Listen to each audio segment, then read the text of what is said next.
উর্মি বুঝে ফেলেছে যে জয় এই নেকলেসটা চুরি করে দীপার ব্যাগে ঢেলেছে।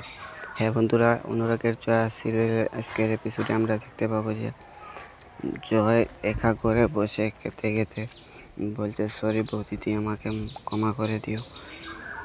এসব শুনে উর্মি জয়ের কাছে গিয়ে বলে, কিসের জন্য ক্ষমা চাইছো তুমি?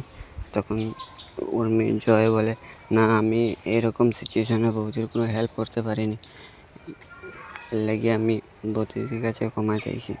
তারপর উর্মি এটা বিশ্বাস করে না, বলে, না, তুমি অন্য কিছু আমার থেকে লুকোচ্ছ, কি সেটা বলো। তারপর এসব কথাবার্তা চলতে চলতে সেখানে কাকাই চলে আসে। কাকাই এসে জয়কে বলে, জয়, তুই এরকম করবি আমি স্বপ্নে ভাবতে পারিনি। তুই নেকলেসটা চুরি করে দীপার ব্যাগে দিয়েছিস, তাই না?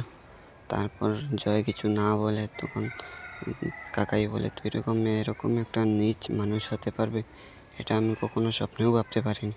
তুই এরকম কবে থেকে হলে রে? তুই তো আমরা আদরে ছিলিস, তাই না?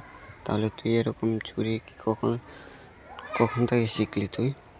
এসব বলতে বলতে সেখানে চলে আসে দীপার মা। তখন দীপার মা এসে বলে, তুমি যে এরকম একটা কাজ করবে সেটা আমি ভাবতেই পারিনি। তাই আপনাদের কি মনে হয় জয়কে কী করবে ওরা সবাই মিলে? অবশ্যই কমেন্ট করে জানাবেন। আর আগামী সকালে আপনি পেয়ে চ্যানেলটি সাবস্ক্রাইব করে পাশে থাকবেন। ধন্যবাদ সবাই।